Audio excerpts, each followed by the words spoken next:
Samurai Champloo.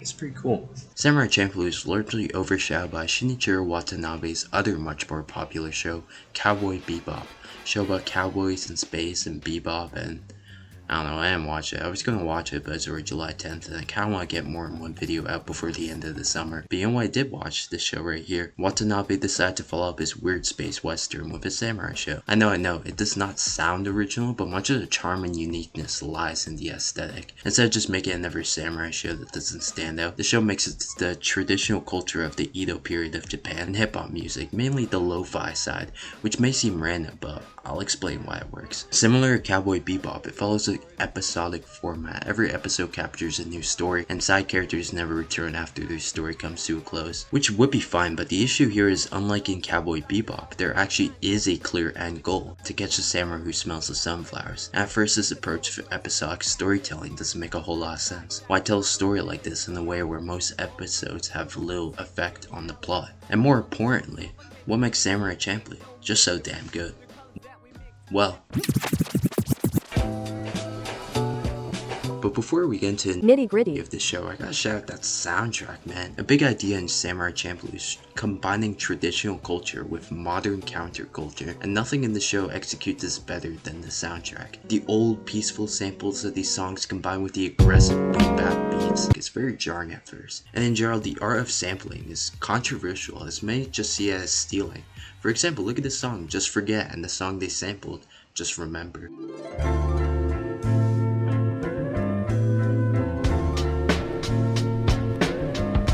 At first, a song like this may seem lazy, as they just take the beginning of it and loop it with a drum beat over, but in my opinion, it's an incredibly effective sample, and while it is simple, it completely reimagines the song, turning what was once a love song into a peaceful, beautiful track. Also, the boom bap instruments add just a bit of edge to the music without disrupting the flow, which fits perfectly with the aesthetic the show is going for. Anyways, let's talk about the actual story, starting with...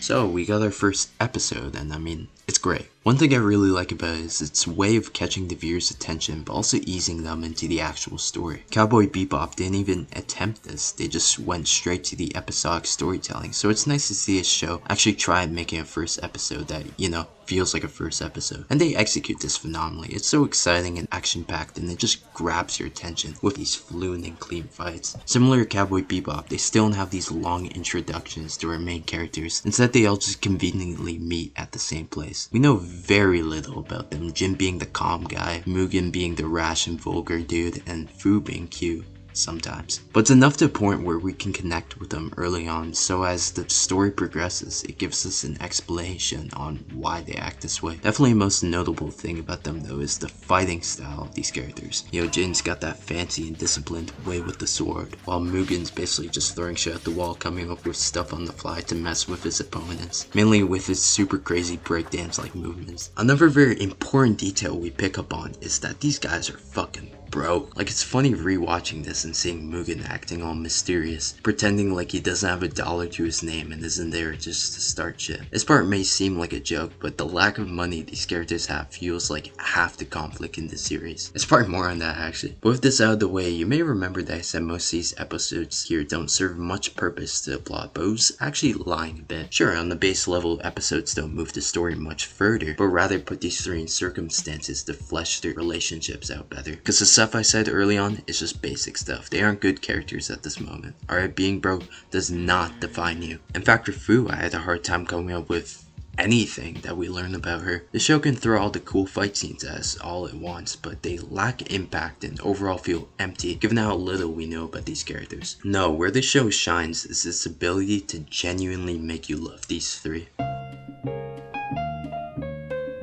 This show's runtime is split between the small stories about the side characters and the story of the main characters, but I'll focus on the latter for now. And I'll say that all three are great and well written, but much of what makes them good is quite subtle. None of them have a 180 in their personality, alright? Jin doesn't like wake up evil one day or something. Nothing like that ever happens. Occasionally they may act a little irregular, but never in an out character way. Rather, what makes them good is seeing how the story approaches fleshing out the trio and the relationship with one another. For example, early on we get to see the major flaws of Mugen and Jin just in the second episode.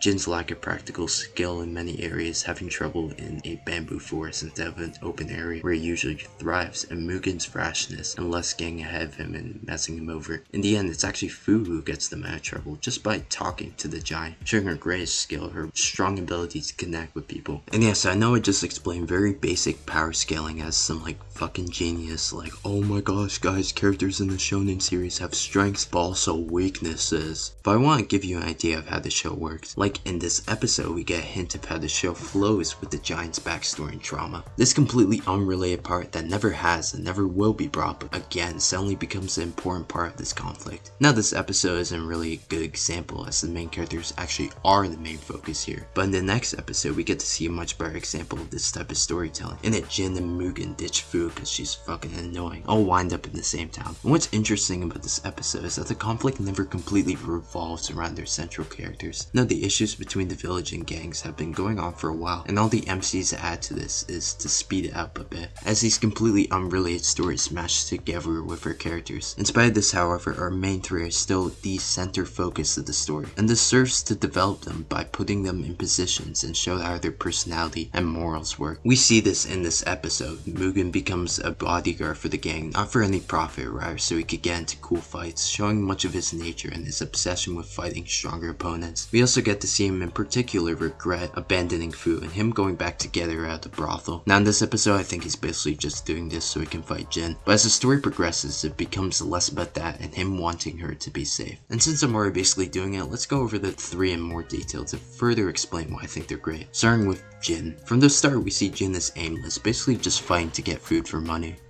Or money for food. I remember at the beginning I thought he was going to be this pretentious asshole, and I mean he kinda is at the start, but as I learned more about him, his presence added to the show. It's really fun to watch a guy who's only good at fighting but sucks at everything else, including talk to people and making friends, go through so many emotional moments with other characters. What makes these moments great is he's not an expressive guy, so when you do genuinely see him upset and loses his cool, it's like, damn, this shit got bad. Much of what makes him great lies in his bond, so I'll go more in depth later. Then we got Fu. Another one I didn't think I was gonna like at first, but as she progressed in the show, I ended up enjoying her a lot. While she sucks at fighting, unless Momo decides to assist, then that bitch turns into a monster. Her main strength lies in her ability to de-escalate situations and empathize with people who cause her harm, as well as an underrated trait, her fearlessness. Like seriously, I thought she was gonna be this annoying damsel in distress, but man, it takes a lot to scare this woman. In this scene in particular, Fu comes across a woman who's being hunted down and hides her in the cabin. The guys looking for her find the cabin, and while interrogating Fu, the dude shoots a bullet, which already loud as fuck, and destroys a vase right next to her, and she barely reacts. She like flinches a little bit and doesn't reveal where the girl is. Stuff like this made me enjoy the character, and I like how she's always on Mugen and Jin's ass to stop trying killing each other and actually do productive shit. But even with all that, I think Mugen is easily the best in this show. At first, he's just an egotistical dumbass who loves to fight, but as we learn more about him, we realize that his nature isn't his fault. Now I'll be spoiling a big part of this story, so skip here if you don't want to hear it, alright? 3, 2, 1. In the episode's Misguided Miscreants, I was right, it is Miscreants 1 and 2, Mugen meets a man and woman of his past from the Ryukyu Islands, Mukuro and Poza. Mukuro wants him for a job. They do that job, except he actually double-crossed Mugen, who is now left to sink to the bottom of the ocean. On the brink of death, Mugen finds himself thinking about Jin, Koza, and mainly Fu, and man, the scene is just so impactful. This entire time, it hasn't felt like Jin has cared about anything other than fighting. But from the scene, we start to understand much of his psyche better, and that he likely sees friendship and trust as a weakness and keeps much of it to himself. He grew up in a dangerous environment with no parents or friends and had to live in distress of everything. All anyone cares about is themselves, and likewise he lives the same way himself. But as we see from this part, he doesn't just care about himself, however his upbringing forced him to act this way. We see this in this relationship with Koza and how he feels about Fu in the same way. Koza was the only person in his life to ever show him any kindness, and you can tell this left a big impact on him. As much as his feelings translate to Fu, and while he's a dictator, around this point in the story you can tell he does care for her in kind of this sibling protective way. But despite him feeling this way, he can't express this to her, mainly because his nature is so against this idea. But despite him feeling... Dude, I'm so sorry, editor me. I just can't read today, I'm sorry. But despite him feeling this way, he can't express this to her, mainly because his nature is so against this idea. And even though he does want to protect her, his ego gets in the way of actual discussion with her, and he escalates arguments with her just because he doesn't like being insulted. And after the journey is almost over, Fu still feels like Mugen doesn't care about her, even venting about it to Jin. Finally, in the end, he redeems himself by putting both his ego and life on the line just to save her, making a deal to lose his sword just so she can escape. And this is just such a brilliant way to conclude this character's story. Basically, his entire life he's been told by the world that he isn't worth anything, but this duty of a bodyguard for this journey, it's a purpose to his life. And this section got kinda messy, but I hope you understand where my appreciation for Mugen lies. He's easily the most flawed, but his fight to overcome these flaws is captivating. But despite my love for Mugen's character, I don't think he himself is the best part of the story. Rather, the strongest element of this show is how it fleshes out the relationship between the three MCs. Oh my gosh.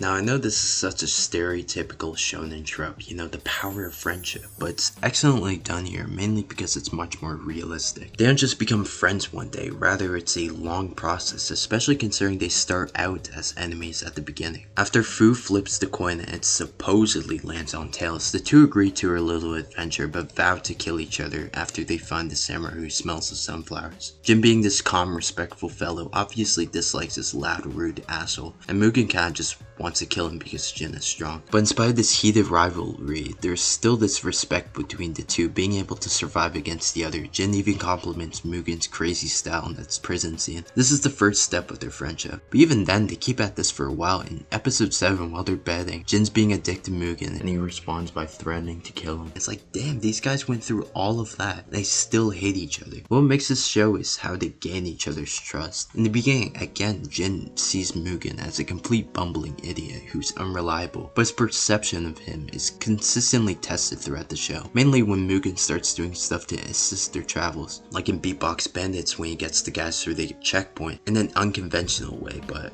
I mean, he still does it. And in particular, that phenomenal ending of Gambler's Gallantry, where Jin's up against like 50 guys no sword while also trying to protect his girlfriend, and Mugen and Fu run and backing him up in the fight. And while Jin never communicates his appreciation for this, you can tell he's starting to ease up to the two more. Much of Jin's and Mugen's banter becomes a lot more chill throughout the show. Jin's talking about, oh, you gotta come back so I can kill you. In context, Mugen's about to fight someone strong, and Jin's basically just telling him not to die. Around the end of their enemies phase, it actually bothers Jin a ton when he thinks Mugen dies, and even gets revenge in his honor. And from this point on, the idea of fighting Mugen isn't even in his mind anymore. I like that moment in particular when Mugen and Fu split up because of a fight, and you can tell Jin's upset about it, like, hey guys, I thought we were friends. And Mugen's progression with Jin is about the same. I like that he wants to fight Jin throughout the show, but still respects him as a person. There's this part in the 11th episode where Jin tells Fu that he may never come back, and even though Mugen is awake, he never stops him to remind him of their fight. He knows that the reason Jin is leaving is too important and lays there not saying a word. Another strong example is in that episode where Jin goes missing, and this guy just goes out searching all day and night for him. Like, alright, at this point you aren't searching for this dude just so you can kill him. You're doing this because he's your friend. This part's getting long, so I'll briefly talk about their relationship with Fu. Much of Fu's trust with the others is based on how much information she gives about the samurai who smells the sunflowers, keeping it a secret as to why she wants revenge against the guy. But as she trusts him more, she eventually reveals the reason. I like how in particular she interacts with Jin, with him being a person she can talk to about her emotions. Wrapping up this long segment, hopefully I proved why I think Samurai Champloo's great characters, great music, and exceptional animation. But what about the side characters I was talking about? How do they fit into this plot?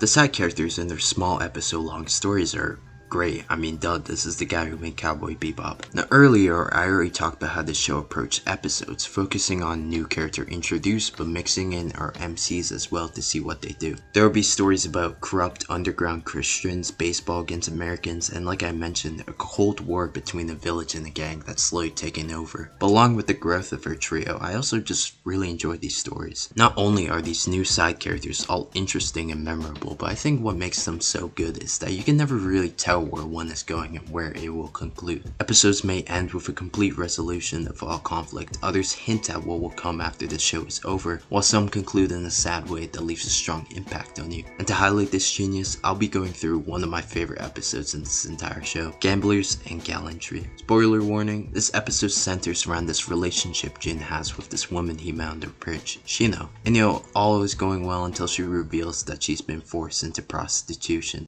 I love the atmosphere set up here. Despite this being a light scene, the feeling of it is so sad. The rain pouring down, the colors, and much of Shino's facial expressions, mainly her hollow eyes. Jin's devastated, tries meeting her, but it doesn't go well. After much moping, an option opens up. A divorce island together, separated from her husband. Jin buys a night with her, helps her escape, but oh shit, there's a bunch of guards. Mugen comes back, fights all the guys, giving them an opportunity to get out of there, and finally gets to the dock. And as they look at each other, Jin pushes her boat, never being able to see her again, but content that she'll be able to live better.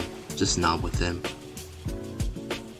Just in one episode, we can see the brilliance of this story. You have this interesting main plot that's a critique on the Edo period, which Watanabe loves to sneak in. He fucking hates Edo Japan. There's strong character development, this time with the entire cast. Mugen respects Jin more, whose friendship with him gets stronger, and of course Jin going through a very emotional time. I absolutely love the way they show how hurt he is without focusing on his facial expressions or tone, because he's not an expressive guy at all. But stuff like letting himself get beat up, but more subtly his sword position when he's sleeping. Usually when he's sleeping in an upright position, Jin likes to hold his weapon so he can get the jump on anyone trying to kill him, but here, in a state of not caring about his own well-being, the sword remains holstered. It illustrates his pain, especially considering we've never seen his side. Before this point, he's been this cool-headed badass, and even when he gets mad, he chills out very quickly. But especially the sword thing. I mean, he's not even considering his safety at this point. That's how depressed he is. It's unsettling, but an important moment of his character, especially made me start loving his presence. And I know I'm cherry picking the best episode, but a bunch of the other stories are just as good. And it would be quite tedious to go over more in meticulous detail, so I'll highlight a few. Like the lethal lunacy a ton, seeing Mugen training as someone that's actually that strong is satisfying. And of course the fight at the end is phenomenal.